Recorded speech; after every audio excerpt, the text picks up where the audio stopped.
Hi అండి, అందరూ ఎలా ఉన్నారు? ఈరోజు ఫ్రైడే లాస్ట్ శుక్రవారం కదండి, శ్రావణ శుక్రవారం. మా చిట్టి తల్లి అయితే పడుకుంది. మా చిట్టి తల్లి లేచేలోపు నేనైతే దండం పెట్టేసుకోవాలని కూర్చొని దీపారాధన కోసం అయితే రెడీ చేసుకుంటున్నానండి. ఫొటోస్ అయితే తుడుచుకొని దీపారాధనకి గంధం బొట్లు అవి పెట్టేసుకొని అమ్మవారి ఫోటోలకు కూడా బొట్లు అవి పెట్టేసుకున్నాను.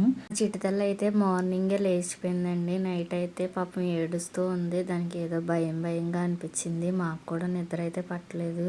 పిల్లలు ఉన్న చోట చాలా జాగ్రత్తగా ఉండాలంటారు కదా, గాలి తిరుగుతాయి అంటారు. అది ఎందుకో భయపడింది అనమాట. నిన్న నైట్ అయితే మాకు చాలా భయం వేసింది. నిద్ర కూడా సరిగ్గా పట్టలేదు. మా చిటితల్లి ఇంకా స్నానం అది చేసిన తర్వాత పడుకుని పోయింది ఉయ్యాల్లో. అది లేచేలోపు నేనైతే ఇలా దీపారాధన అయితే చేసుకున్నాను. చూడండి, మా ఇంట్లో పూజ అయితే ఇలా జరిగింది. అమ్మవారికి అయితే పులిహోర చేశాను. మన వీడియో నచ్చితే లైక్, షేర్ అండ్ సబ్స్క్రైబ్.